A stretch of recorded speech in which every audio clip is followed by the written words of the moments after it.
nalingi na expliquer nanu bato moke na message ya chef de l'état ya lobi pona kolimbola mwa moke konianola pe na mwa lingala yo mona wapi yo mwasi boza na libala mwasi na mobali basemeki bazali bandeko bazali boyokani eza nango te lobi na ntongo moni mobali oyo mpena mobali ya solo alobi ke non à partir ya semaine prochaine namoni libala oyo mwasi indiscipliné même belle famille ba indiscipliné bakotalaka ba intérêt na bango moko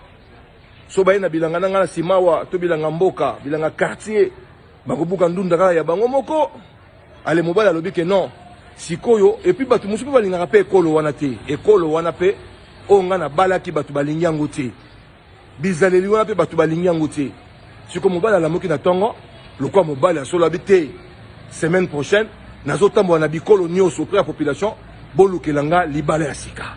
mwasi ya sika basemeki ya sika babokilo ya sika omoni sikoyo elakisi nino omotenge baboyi bino est-ce que explication eza difficile to eza compliqué mais nakisi ke baboyi bino ti sikoyo tozoluka libala oyo ya sika oyo population oyo mboka nyonso kolinga babokilo balinga libala wana bana okutaki biso na bango balinga libala baya okutaki biso na bango bato nyonso balinga libala wana